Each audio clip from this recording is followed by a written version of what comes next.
Hello everybody, welcome to Verify. मैं हूं आपकी दोस्त और host Paheli. Do not forget to press bell icon to subscribe our channel and get every chapter, every activity on the same channel Verify. So without any wait, let's start. आज का chapter क्या है? Today's chapter is Carbon and its compounds. Soaps and detergents. So what is soap? And how soaps and detergents are able to clean clothes and other items. How they are able to clean the dirt. And before these questions, the main question is, what is soap? To understand soaps and detergents better, let's perform an activity. Take 10 ml of water each in 2 test tubes. So 2 test tubes में 10 ml water है. Add a drop of oil to both the test tubes and label them as first test tube is A test tube and second one is B test tube. And now add a drop of oil to both of the test tubes. Add a few drops of soap solution in test tube B. Now shake both the test tubes vigorously. Can you see the separate oil and water layers in both of the test tubes immediately after you stop shaking them? थोड़ी देर के लिए test tubes को undisturbed रखेंगे और observe करते हैं कि layers दिखती हैं या नहीं. So immediately we can see in the test tube A that after shaking the oil and water layers can be seen separately. The oil floats on top of the water. But in test tube B, after shaking the oil and water layers cannot be seen separately.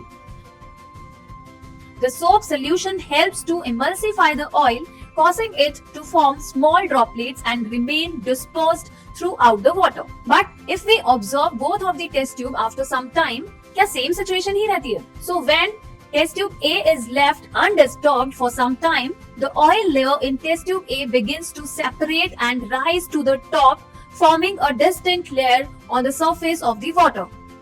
But in test tube B, the oil droplets remain dispersed in the water even after some time. The emulsifying action of the soap solution helps to keep the oil droplets suspended in the water, preventing their separation.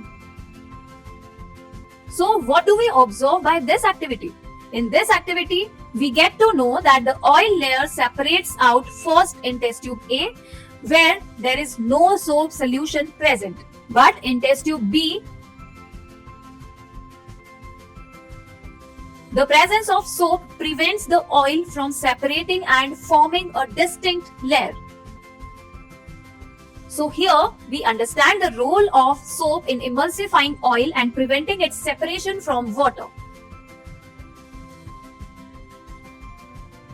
Soap molecules surround the oil droplets like this and keep them dispersed in water, forming an emulsion.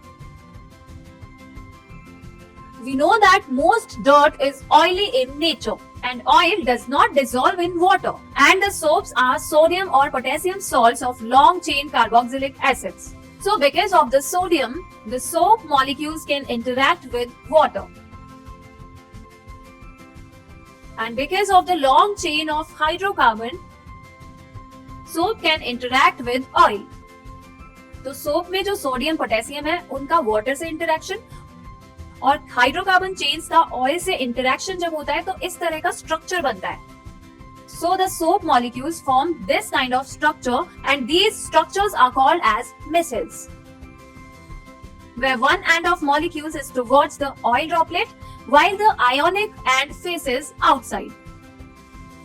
This forms an emulsion in water. The soap micelle thus helps in pulling out the dirt in water. And we can wash our clothes clean. So what is micelle?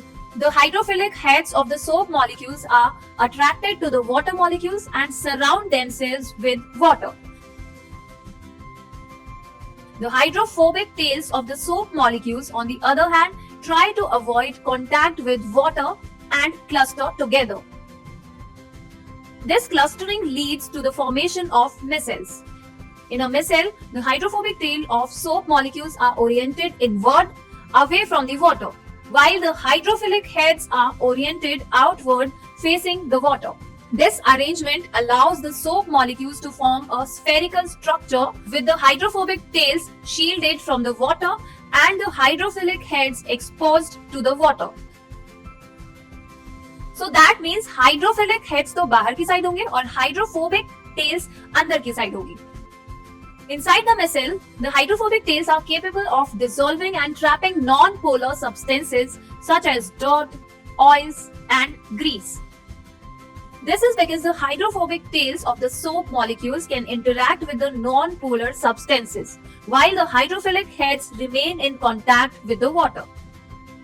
That's why when soap interacts with dirt, it pulls out the dirt away from the cloth. And once the dirt comes away from the cloth, it forms micelle. This micelle formation helps in the cleaning action of soaps. When soap is applied to a surface with dirt or grease or oil, the hydrophobic tails of the soap molecules surround and dissolve the non-polar substances, while the hydrophilic heads remain in contact with the water, allowing the dirt to be washed away.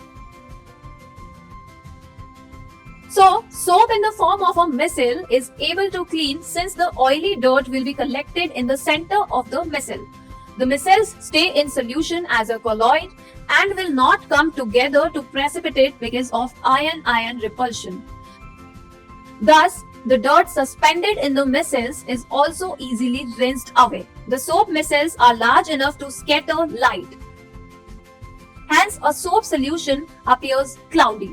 So, soap forms foam in water. But क्या सारे type के water के साथ soap झाग या फिर foam बनाता है? देखते हैं एक एक्टिविटी से. Take 10 ml of distilled water in one test tube and take 10 ml of hard water in another test tube. Add a couple of drops of soap solution to both the test tubes. Shake both of the test tubes vigorously for an equal period of time and observe the amount of foam formed. Can you see in hard water test tube, less amount of foam is formed.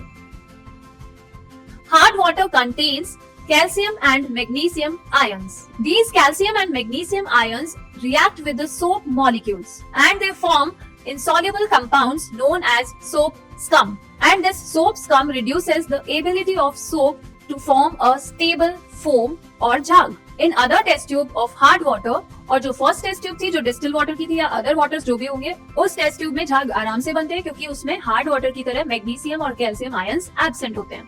Take 2 test tubes with about 10 ml of hard water in each.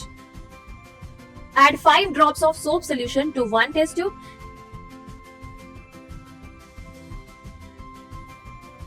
and add 5 drops of detergent to the another test tube.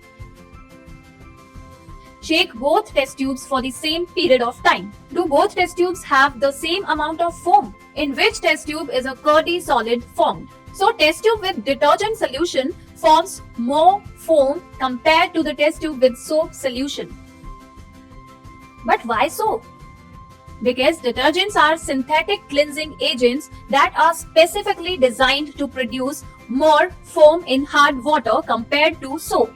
Detergents contain surfactants that have better foaming properties and are less affected by the presence of calcium and magnesium ions in hard water. Soap, on the other hand, is less effective in forming foam in hard water due to the reaction between soap molecules and calcium or magnesium ions. In soap solution, we can see a curdy solid formation also. This curdy solid is formed due to the reaction between the calcium or magnesium ions in the hard water and the soap molecules. The formation of a curdy solid indicates the formation of insoluble calcium or magnesium salts of the fatty acids present in the soap. So in this activity, we have seen that the test tube with detergent solution is likely to produce more foam compared to the test tube with soap solution when mixed with hard water. So आपने कभी नहाते time या bathing के time foam को observe किया है जो soap लगाते टाइम बनता है? Have you ever observed while bathing that foam is formed with difficulty and an insoluble substance remains after washing with water? Why it happens? This is caused by the reaction of soap with the calcium and magnesium salts, which cause the hardness of water. Hence, we need to use a larger amount of soap. This problem is overcome by using another class of compounds called detergents as cleansing agents. Detergents are generally sodium salts of sulfonic acids or ammonium salts with chlorides or bromides ions. Both have long hydrocarbon chain. The charged anions of these compounds do not form insoluble precipitates with the calcium and magnesium ions in hard water. Thus, they remain effective in hard water. Detergents are usually used to make shampoos and products of cleaning clothes.